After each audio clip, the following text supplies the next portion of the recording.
Hello friends, मैं सिद्धार्थ शर्मा आपका IGNOU study centre में स्वागत करता हूं। आज हम पढ़ेंगे प्रोपोजिशनल कैलकुलस, जो डिस्क्रीट मैथमेटिक्स का फर्स्ट यूनिट है। इसमें हम सबसे पहले जानेंगे इसका स्ट्रक्चर और डिस्क्रीट मैथमेटिक्स के बारे में जानेंगे कि डिस्क्रीट मैथमेटिक्स क्या होती है, और इसके बाद में फिर यूनिट 1 के कुछ टॉपिक्स भी अच्छे से उनको पढ़ेंगे। तो सबसे पहले हम स्टार्ट करते हैं यूनिट 1 से, जिसका स्ट्रक्चर पहले देख लेते हैं, उसके बाद में डिस्क्रीट मैथमेटिक्स के बारे में भी अच्छे से जानेंगे। तो यूनिट 1 में आपको पढ़ना है स्ट्रक्चर में सबसे पहले इसका इंट्रोडक्शन देखना है, उसके बाद में फिर इसके ऑब्जेक्टिव्स पढ़ने हैं, फिर प्रोपोजिशंस और इसके प्रोपोजिशंस के बारे में भी अच्छे से जानेंगे। और इसके बाद में फिर लॉजिकल कनेक्टिव्स हैं, जिसमें डिसजंक्शन, कंजंक्शन और नेगेशन, ये 3 टॉपिक्स तक आज हम इस वीडियो में पढ़ेंगे। उसके बाद में कंडीशनल कनेक्टिव्स और प्रेसिडेंस रूल, इसके बारे में फिर हम नेक्स्ट वीडियो में अच्छे से पढ़ेंगे। और उसके बाद में लॉजिकल इक्विवेलेंस है और लॉजिकल क्वांटिफायर्स, और उसके बाद इस यूनिट की फुल समरी है, मतलब इस यूनिट में क्या क्या हुआ इसके बारे में आपको फिर बाद में बताएंगे।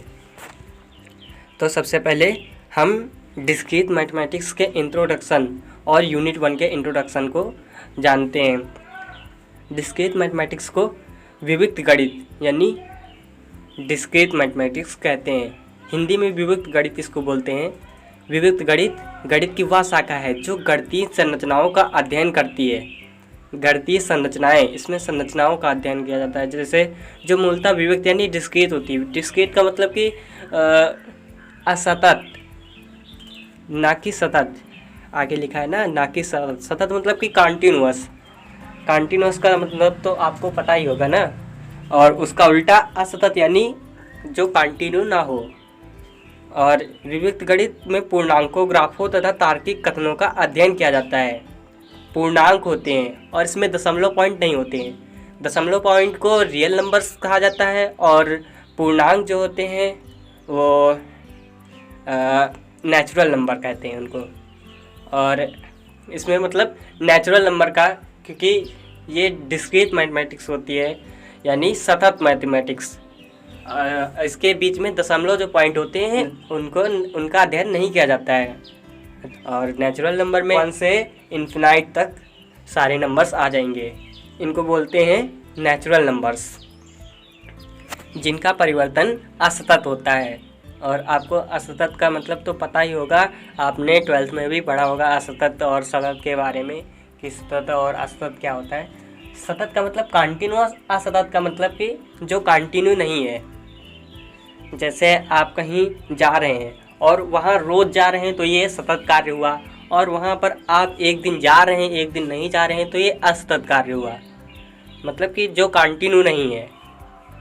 और यही डिस्क्रीट मैथमेटिक्स है, मतलब इसमें असतत कार्यों के बारे में पढ़ना है। और आपको यहाँ कुछ टॉपिक्स भी दिख रहे हैं, जैसे पूर्णांकों का अध्ययन किया जाता है, ग्राफों का अध्ययन किया जाता है, तार्किक कथनों का यानी तार्किक कथनों, प्रोपोजिशंस का अध्ययन किया जाता है। तार्किक कथनों को प्रोपोजिशंस बोलते हैं। एक लाइन ये हिंदी की भी डाली हुई है, जिससे आप समझ पाओ कि डिस्क्रीट मैथमेटिक्स क्या है। और इसके बाद में हम फिर इसके क्वेश्चन पे देखेंगे। हम ज़्यादातर एग्जाम्पल्स पर इसमें वर्क करेंगे कि एग्जाम्पल्स को समझने में, और इसमें इंग्लिश में भी इसकी मीनिंग लिखी हुई है डिस्क्रीट मैथमेटिक्स की। Discrete mathematics is the study of mathematical structures that are fundamentally discrete rather than continuous. ये तो मैंने आपको हिंदी में बताया भी कि ये कंटिन्यूअस से अलग यानी डिस्क्रीट होती है, असतत होती है। और इसमें कुछ सिंबल्स हैं, इनको आप जान लीजिए। जैसे एन मतलब नेचुरल नंबर बोलते हैं। आपको नेचुरल नंबर तो पता ही है ना, अभी मैंने बताया, और रियल नंबर भी बताया। नेचुरल नंबर वो होते हैं जैसे 1, 2, 3, 4, और ये दशमलव वाले नंबर नहीं होंगे इसमें। जैसे 1.1 ये नेचुरल नंबर नहीं है। 1 माइनस भी हो सकते हैं, -1, -2, लेकिन -1.2 ऐसे नहीं होंगे। P और Q हो जाएगा डिसजंक्शन, और इसके बारे में हम अभी पढ़ेंगे भी। अभी आप ये सिंबल्स देख लो, P और Q, ऐसे सिंबल्स होते हैं और इसमें वी टाइप का सिंबल होता है। और पी और क्यू क्या है, इसमें स्टेटमेंट्स हैं। इसी तरह इन्फिनिटी और ऑपरेटर है जो पी और ये प्लस का साइन जो है, आप जो ये प्लस का साइन देख रहे हैं पी और ये प्लस का साइन क्यू, ये इन्फिनिटी और ऑपरेटर होता है। इसके बारे में हम पढ़ेंगे और यही हमारे लॉजिकल कनेक्टिव्स हैं, इनके बारे में हम देखेंगे। उससे पहले हम प्रोपोजिशंस पढ़ेंगे कि प्रोपोजिशंस क्या होती हैं। इसमें होता है एदर पी और क्यू, या तो पी हो या तो क्यू, बट नॉट बोथ, दोनों सत्य नहीं होने चाहिए।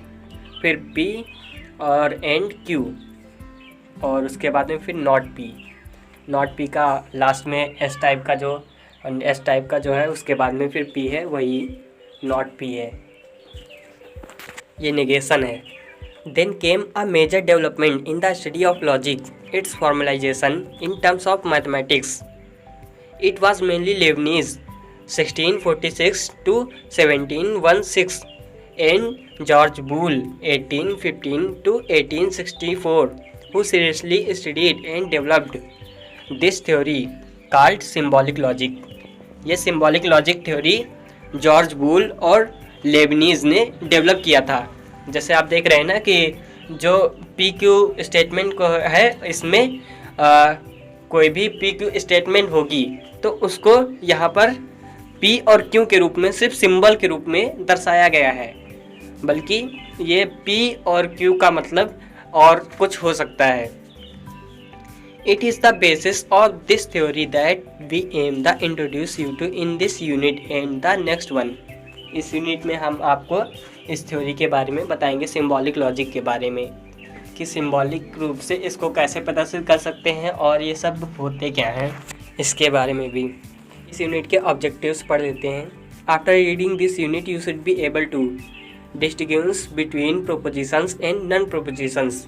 आप प्रोपोजिशंस को जान पाएंगे और जो नॉन प्रोपोजिशंस होती हैं उनको जान पाएंगे कि प्रोपोजिशंस किसे कहते हैं। और उसके बाद में construct the truth table of any compound propositions. Proposition के जो ट्रुथ टेबल होता है उसको भी अभी बताएंगे, ट्रुथ टेबल क्या होता है उसको भी आप जान पाएंगे। और identify and use logically equivalent statements. और उसके बाद में identify and use logical quantifiers. Logical quantifiers को जानना। अब पढ़ते हैं प्रोपोजिशंस के बारे में। प्रोपोजिशंस को जानते हैं, प्रोपोजिशंस क्या होती हैं। An elephant weighs more than a human being is a declarative sentence which is either true or false but not both. In mathematical logic we call such sentences statement or propositions. इनको हम statement या propositions कहते हैं। अब proposition का मतलब क्या है कि जैसे elephant weighs more than a human being, ये या तो सच हो सकती है या तो फिर झूठ हो सकती है। अगर एलिफेंट का वेट इंसान से ज़्यादा होता है तो ये सच है, और अगर नहीं होता है तो फिर झूठ है। तो ये स्टेटमेंट है। अगर दोनों हो सकती है, जैसे ये सच भी हो सकती है और झूठ भी हो सकती है, तो ये कोई स्टेटमेंट नहीं है। जैसे नीचे लिखे हुए हैं कुछ, वॉच द फिल्म। इनको पूछ रहे हैं कि क्या ये सब स्टेटमेंट हैं। Watch the film, how wonderful, what did you से। तो ये तीनों स्टेटमेंट नहीं है। वॉच द फिल्म, फिल्म को देखो।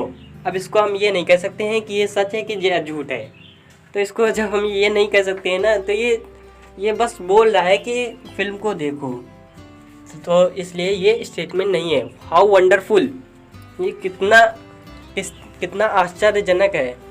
तो ये भी कोई स्टेटमेंट नहीं हुई, क्योंकि इसको भी हम सच या झूठ नहीं बोल सकते हैं ये। और उसके बाद में फिर व्हाट डिड यू से, तुम क्या कहते हो। तो ये भी हम सच या झूठ नहीं बोल सकते कि ये क्या सेंटेंस है, इसको सच कहें या झूठ कहें। ये तो क्वेश्चन है, सिर्फ क्वेश्चन पूछ रहा है, तो ये कोई स्टेटमेंट नहीं है। और इन्हीं को हम प्रोपोजिशन कहते हैं। कोई भी स्टेटमेंट हो या तो वो सच होनी चाहिए या फिर झूठ होनी चाहिए। तो प्रोपोजिशंस क्या है, तो अब हम आगे के एग्जाम्पल्स में देखते हैं। कुछ एग्जाम्पल्स हैं प्रोपोजिशंस के, ये 4 हैं। 2 + 2 = 4, 2 2 4 होते हैं। अब आप इसको कह सकते हैं या तो ये सच है या फिर झूठ है। तो 2+2 = 4, हाँ ये सच है। तो इसीलिए ये एक स्टेटमेंट है, और इसको प्रोपोजिशंस भी कह सकते हैं, स्टेटमेंट या प्रोपोजिशन कोई भी। और उसके बाद में फिर है 2+2 = 5, यानी 2 और 2 5 के बराबर होते हैं। क्या यह सच है या झूठ है? ये झूठ है, लेकिन तब भी ये स्टेटमेंट है, क्योंकि कोई भी स्टेटमेंट या तो सच होनी चाहिए या तो झूठ होनी चाहिए। अगर हम उसको सच कह सके तब भी वो स्टेटमेंट है, अगर झूठ हम बोल सकें उसको तब भी वो स्टेटमेंट है। या तो ट्रू होनी चाहिए या फॉल्स होनी चाहिए, तभी स्टेटमेंट होगी, दोनों नहीं हो सकती है। जैसे कि मैंने एग्जांपल में बताया ना, ऊपर के 3, watch the film, how wonderful, what did you से, ये सब स्टेटमेंट, इनको हम सच या झूठ नहीं कह सकते हैं ना। ये दूसरी कैटेगरी, ये क्वेश्चन मार्क है, ये ऐसे सब, ये इनको नहीं बोल सकते हैं। और ऐसे ही इसमें दिखाया गया x + y 0 से बड़ा है अगर x की वैल्यू 0 से ज़्यादा है और y की वैल्यू 0 से ज़्यादा है, y और ये 0 से बड़ा है। अगर मान लें यहाँ पर x की वैल्यू 1 है और y की वैल्यू 1 है, तो x + y करेंगे तो इसकी वैल्यू आएगी 2, और 2 0 से बड़ा होता है, मतलब ये सेंटेंस ट्रू है। तो इसलिए हम इसको कह सकते हैं कि ये एक स्टेटमेंट है। इसको हम सच या झूठ बोल सकते हैं, क्योंकि इसमें x की वैल्यू बताई गई है कि x 0 से बड़ा है और y भी 0 से बड़ा है। 0 के उतना नहीं हो सकता है, मतलब ये 0 से बड़ा, ये चिन्ह जो है ये 0 से बड़े को दर्शाता है कि 0 नहीं हो सकता है, लेकिन 0 से बड़ा है। तो हम इसलिए कह सकते हैं इसको कि ये स्टेटमेंट है। और a set with n elements has 2n subsets, ये भी स्टेटमेंट है। इसको भी हम ट्रू या फॉल्स कह सकते हैं कि या तो ये ट्रू हो सकती है या तो फॉल्स हो सकती है, यानी या तो गलत हो सकती है या तो फिर सही हो सकती है। तो इसीलिए ये भी स्टेटमेंट है और या फिर प्रोपोजिशंस है। तो अब तक तो आप लोग स्टेटमेंट प्रोपोजिशंस समझ गए होंगे कि स्टेटमेंट और प्रोपोजिशन क्या होती हैं। ये दोनों एक दूसरे के सिनोनिम्स ही हैं। अब हम इसको एक्सरसाइज के माध्यम से समझते हैं कि प्रोपोजिशन क्या होती है और कौन कौन सी प्रोपोजिशन होती, कौन सी नहीं होती हैं। एक्सरसाइज 1 है, which of the following sentences are statements. कौन से सेंटेंसेस इसमें स्टेटमेंट्स हैं और कौन से नहीं। What are the reasons for your answer, आपके आंसर का क्या कारण है। तो सबसे पहला सेंटेंस देखते हैं एक्सरसाइज का। सबसे पहला, ये आपके बुक की ही एक्सरसाइज है, सबसे पहले एक्सरसाइज है। तो इसमें सबसे पहला है, the sun rises in the west. या तो ये सच होना चाहिए या तो ये झूठ होना चाहिए, तभी ये प्रोपोजिशन होगी। तो आप इसमें देख सकते हैं कि ये sun rises in the west, west में सन उगता नहीं है, इसलिए ये झूठ है। इसका मतलब इसको हम सच या झूठ कह सकते हैं। तो ये क्या है, ये स्टेटमेंट्स है, यानी प्रोपोजिशन है। और वैसे ही अब दूसरा है, how far is Delhi from here. ये तो क्वेश्चन पूछ रहा है, इसलिए ये स्टेटमेंट नहीं है। इसको हम सच या झूठ नहीं कह सकते, इसलिए ये क्या नहीं है, स्टेटमेंट नहीं है। अब तीसरा है, smoking is injurious to health. क्या ये सच होता है या झूठ होता है? ये सच होता है। Smoking is injurious to health, ये हम इसको सच या झूठ बोल सकते हैं कि स्मोकिंग हमारे हेल्थ के लिए क्या हानिकारक है। तो अगर है तो मतलब अगर ये सच है तो हम इसको सच बोल सकते हैं, या नहीं है तो फिर नहीं बोल सकते। तो मतलब ये क्या है, प्रोपोजिशन है। There is no rain without clouds. यहाँ क्लाउड के बिना रैन संभव नहीं है। तो क्या ये सच है? हाँ ये सच है। तो इसलिए हम इसको भी सच या झूठ बोल सकते हैं। बादल होते हैं, कुछ न कुछ होते हैं ऊपर, हल्के फुल्के बादल जब तक नहीं होंगे तब बरसात कैसे होगी। पांचवा है, व्हाट इज़ ब्यूटीफुल डे। तो ये तो एक एक्सक्लेमेटरी सेंटेंस है, तो इसमें आप ये नहीं कह सकते ये सही है या फिर गलत है। ये इसमें ये नहीं है, मतलब कुछ भी हो सकता है, हो भी सकता है, नहीं भी हो सकता है कि अच्छा डे हो, आपके हिसाब से अच्छा हो, आपके लिए ब्यूटीफुल डे हो और दूसरों के लिए ना हो। तो ऐसा है इसमें। तो ये क्या है, स्टेटमेंट नहीं है। मतलब कोई भी सत्य होनी चाहिए या फिर झूठ होनी चाहिए, ट्रू या फॉल्स होनी चाहिए कोई भी value. She is an engineer graduates. इस स्टेटमेंट में ये नहीं बताया गया कि शी कौन है, वो हो भी सकती है नहीं भी हो सकती है, हमको क्या पता कि वो होगी नहीं होगी, तो ये स्टेटमेंट नहीं है, या तो झूठी होना चाहिए तो फिर सच्ची होना चाहिए। और 2n+n is an even number for infinitely many n। आप लोग इसको क्या बोलेंगे, ट्रू या फॉल्स? इसका जवाब है हो भी सकती है नहीं भी हो सकती है। जैसे अगर हम करें, अगर 2 में n की पावर को अगर 2 ले तो 2 + 2 ले तो इसकी वैल्यू क्या आएगी, 2 दूनी 4 + 2 यानी 6। तो ये क्या हुई, इवन नंबर हुई। मतलब इसके लिए तो सही है, 2 रखा तो सही है। लेकिन अगर हम इसकी बजाय 1 रखें, नेचुरल नंबर अगर 1 रखें तब क्या होगा, तब देखते हैं। 2 की पावर 1 + 1 तो 2 का 1 एक बार गुणा मतलब 2 ही, 2 + 1 कितना हुआ 3। तो अब ये तो ऑड नंबर आ गया, इसका मतलब कि ये वैल्यू ट्रू भी हो रही है और फॉल्स भी हो रही है। तो ये क्या हुआ, ये प्रोपोजिशन नहीं हुई, इसलिए ये प्रोपोजिशन नहीं है। फिर 8वां, x + y = y + x। क्या ये सही है या फिर गलत? तो अगर x की जगह x और y की जगह अगर हम 1 रखें तो 1 इधर भी होगा और 1 इधर भी। स्टेटमेंट है यानी प्रोपोजिशन है। और उसके बाद में फिर मैथमेटिक्स इज़ फन।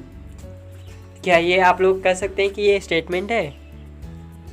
हाँ, ये स्टेटमेंट है, मैथमेटिक्स इज़ फन। तो ये क्या है, स्टेटमेंट है। और उसके बाद में फिर 2n और बराबर n²। क्या ये सही है? तो ये सही भी हो सकती है और नहीं भी सही हो सकती है। जैसे 2 × 2 करें और उसके बाद में 2 की पावर स्क्वायर, तो दोनों के लिए वैल्यू क्या होगी, बराबर होगी। लेकिन अगर इसकी बजाय अगर हम 3 करें तो 2 × 2 तो इधर की वैल्यू क्या आएगी 8 और इस तरफ की वैल्यू 2 × 2 यानी क्या होगी 3 × 2 यानी 6 होगी। तो दोनों की वैल्यू इक्वल नहीं होगी, तो इसलिए ये गलत भी हो सकती है। इसलिए क्या है, स्टेटमेंट यानी प्रोपोजिशन नहीं है। हमको इसमें ये भी जानना है कि हम इनको क्या बोल सकते हैं। जैसे ये सारे हैं तो हम अब जैसे the sun rises in the west, तो हम इसको अब इतना बड़ा ना लिख के हम इसको Q या फिर P से, स्मॉल p या Q से डिनोट कर देंगे, जिससे हमको ये रहे कि हम इसको अगर लिखना चाहें एक सिंबल के रूप में प्रदर्शित करना चाहें कि ये प्लस ये जोड़ो। जैसे the sun rises in the west को how far is Delhi from here, इसको हम सिंबल रूप में जोड़ के रूप में लिखना चाहें तो इसकी वैल्यू को हम Q मान लेंगे, इसकी वैल्यू को हम P मान लेंगे। तो P और Q के बीच में प्लस का चिन्ह लगा देंगे, तो इससे ये पता रहेगा कि हमको इन दोनों वैल्यू को जोड़ना है। अब जैसे we know that it is either true और फॉल्स बट नॉट बोथ, मतलब प्रोपोजिशन या तो ट्रू हो सकती है तो फॉल्स हो सकती है, लेकिन दोनों नहीं। इफ़ इट इज़ ट्रू, अगर ये ट्रू है, we allot it the truth value t, इसको हम t से रिप्रेजेंट करेंगे। और अगर ये फॉल्स है तो f से। एग्जाम्पल है आई स्मेल्स एट 30 डिग्री सेल्सियस, ये वैल्यू फॉल्स है क्योंकि आइस 30 डिग्री सेल्सियस पर मेल्ट नहीं होती है। जबकि दूसरा एक एग्जाम्पल लेते हैं तो इसकी वैल्यू, और इसको कैसे रिप्रेजेंट किया गया है, f से रिप्रेजेंट किया गया है। इसमें ये चीज़ मेन है, f से रिप्रेजेंट, फॉल्स वैल्यू को f से रिप्रेजेंट किया गया है। और उसके बाद में वाइल दैट ऑफ x 2 इसमें लिखा है, लेकिन इसको 2 से 2 जब कॉपी पेस्ट किया गया है ना तो ऐसे 2 लिख गया है। उसके बाद में x² जो है वो बराबर या फिर बड़ा होगा 0 से, और इसके लिए वैल्यू भी दी गई है कि x क्या हो सकते हैं, ये रियल नंबर हो सकते हैं, कोई भी रियल नंबर्स। तो इसके लिए वैल्यू ट्रू है। अब एक्सरसाइज 2 है, give the truth values of the proposition in E1। यानी एक्सरसाइज 1 की जितने भी है उनकी ट्रुथ प्रोपोजिशन वैल्यू दो, ट्रुथ वैल्यूज या तो फॉल्स होगी या तो ट्रू होगी, और उनको आपको टी या एफ से रिप्रेजेंट करना है। तो मैंने आपको समझा दिया और उनकी वैल्यू को उसके साथ में कारण भी बता दिया था, तो आप उन पर टिक लगा सकते हैं एक्सरसाइज 1 के।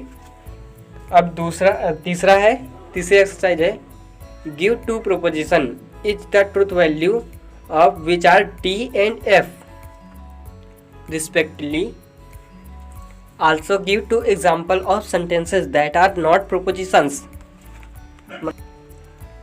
अब इस क्वेश्चन में आपको 2 प्रोपोजिशंस देना है और 2 प्रोपोजिशंस जो ना हो उनको देना है। तो इसमें 2 प्रोपोजिशन जैसे ना हो तो इसमें आप दे सकते हैं ऊपर वाले ही कुछ एग्जांपल दे सकते हैं, जैसे इसमें के 2 दे सकते हैं यहाँ के वॉच द फिल्म और हाउ वंडरफुल, ये प्रोपोजिशन नहीं है, तो ये आप 2 एग्जांपल इसमें के दे सकते हैं। और उसके बाद में अपने मन से भी कुछ दे सकते हैं। और अगर इसके बात करें कि प्रोपोजिशन कौन से हैं तो आप ये ऊपर के 2 इसमें के दे सकते हैं 2 + 2 = 4, ये प्रोपोजिशन है, और 2 + 2 = 5, ये भी प्रोपोजिशन है, क्योंकि ये सत्य है या तो असत्य है, यानी ट्रू वैल्यू है या फिर फॉल्स वैल्यू है। तो आपकी ये एक्सरसाइज ये वाली कंप्लीट हो जाएगी, E3 एक्सरसाइज कंप्लीट। और उसके बाद में अब पढ़ेंगे लॉजिकल कनेक्टिव्स के बारे में। Most statement in mathematical logic are combination of simpler statement joined by words and phrases like and, or, if, then, if and only, if, etc. These words and phrases are called logical connectives। इन्हें हम क्या कहते हैं? Logical connectives कहते हैं। जैसे and और if और इफ एंड ओनली इफ, ये भी सब क्या है? लॉजिकल कनेक्टिव्स है, लॉजिकल कनेक्टिव्स। ज़्यादातर जो मैथमेटिकल की स्टेटमेंट होती हैं वो किससे जॉइन होती हैं? एंड से जॉइन हो सकती हैं या फिर और से जॉइन हो सकती हैं। इनको क्या कहते हैं? लॉजिकल कनेक्टिव्स कहते हैं। जो एंड और इफ ये सारे जो हैं ये सब क्या है? लॉजिकल कनेक्टिव्स हैं। तो इसमें सबसे पहले हम देखेंगे डिसजंक्शन, हमारा पहला लॉजिकल कनेक्टिव।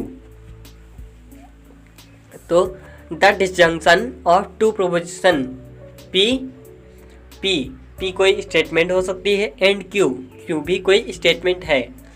तो P और Q 2 स्टेटमेंट्स हैं, दोनों की वैल्यू या एक की ट्रू हो सकती है, एक की फॉल्स हो सकती है, एक या फिर दोनों की ट्रू हो सकती है या फिर दोनों की फॉल्स हो सकती है, या फिर एक Q की ट्रू हो सकती है और P की फॉल्स हो सकती है, कुछ भी हो सकता है।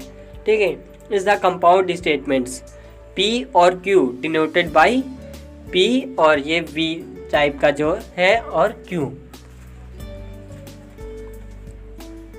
तो अब जैसे इसमें नीचे एक एग्जांपल दिया गया है कि लिखा है P की वैल्यू क्या दी गई है? Zarina has written a book. ये P की वैल्यू है, मतलब एक स्टेटमेंट P है जिसकी वैल्यू क्या है? Zarina has written a book. और Q की वैल्यू मतलब इस Q में क्या है? Singh has written a book. इन दोनों स्टेटमेंट को हम ऐसे अगर लिखें Zarina has written a book और Singh has written a book, तो ये क्या हो गया? डिसजंक्शन हो गया। इसमें देखो और लग गया बीच में, Zarina has written a book और Singh has written a book, तो ये क्या हो गया? डिसजंक्शन हो गया। यानी इसमें इसको हम फिर रिप्रेजेंट कैसे कर सकते हैं? P और V और Q, P V Q, ऐसे इस टाइप का हम रिप्रेजेंट कर सकते हैं इसको सिंबल के रूप में। तो इससे ये पता चलेगा कि ये सेंटेंस क्या है, क्योंकि हमने इसकी वैल्यू बता दी कि P की वैल्यू ये है और Q की वैल्यू ये है, तो इसको हमने ऐसे लिखा, तो ये क्या है? डिसजंक्शन है। डिसजंक्शन इसमें ऑपरेटर है।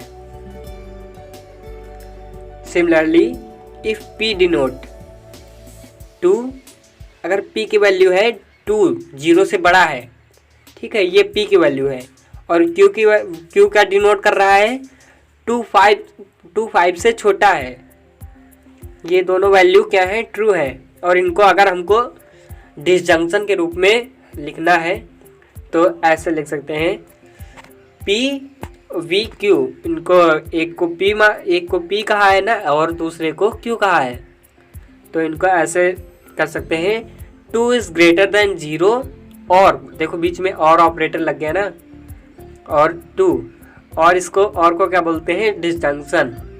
अब ये दो जुड़ गए, दो सेंटेंस यानी प्रोपोजिशंस जुड़ गए। 2 इज़ ग्रेटर देन 0 और 2 इज़ लेस देन 0, ये क्या है लॉजिकल कनेक्टिव है। और क्या है लॉजिकल कनेक्टिव है, ये लॉजिकल कनेक्टिव का कौन सा टॉपिक है, ये डिसजंक्शन है, डिसजंक्शन कहते हैं इसको। और को हम क्या कहते हैं, अगर दो सेंटेंसेस प्रोपोजिशंस को जोड़ना है तो हम इसको डिसजंक्शन और कहते हैं। ये और ऑपरेटर को डिसजंक्शन बोलते हैं, ये याद रखना, ठीक है, ये जरूरी है। और 2 इज़ ग्रेटर देन 0 और 2 इज़ लेस देन 0, तो अब ये दोनों वैल्यू को मिला करके क्या हो गया, एक नया सेंटेंस बन गया। तो इसकी वैल्यू या तो ट्रू हो सकती है तो फॉल्स हो सकती है। जैसे अगर अब देखो इसमें हम आपको ट्रुथ टेबल में ये सब समझाते हैं कि डिसजंक्शन में क्या होता है।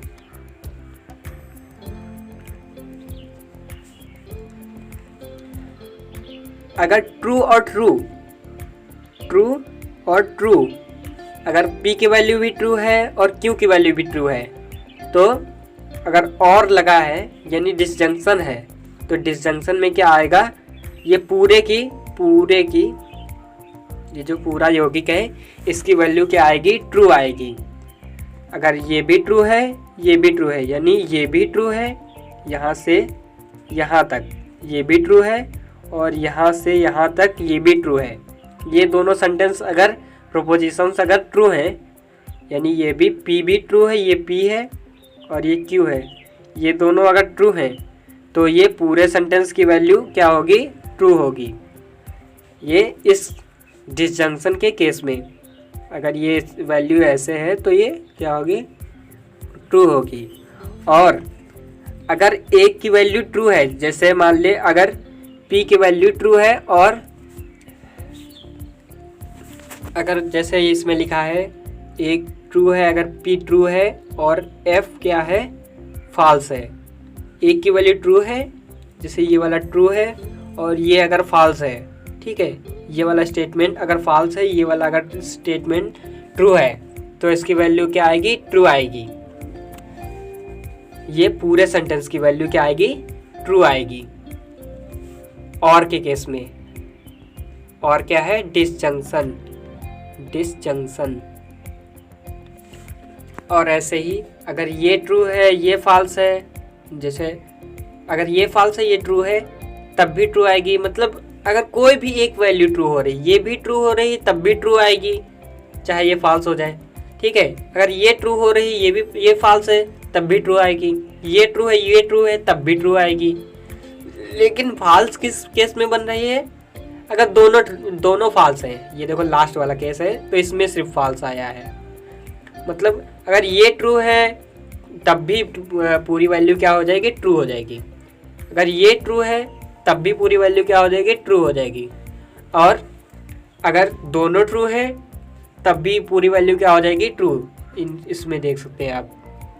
और अगर सारी वैल्यू फॉल्स हैं, अगर सारी वैल्यू फॉल्स है, मतलब कि ये भी फॉल्स है, ये भी मतलब कि ये भी फॉल्स है, ये भी फॉल्स है, तब ये पूरी की वैल्यू क्या हो जाएगी, फॉल्स हो जाएगी। मतलब एक अगर सही हो गया तो फिर सारे सही है, पूरा सही है।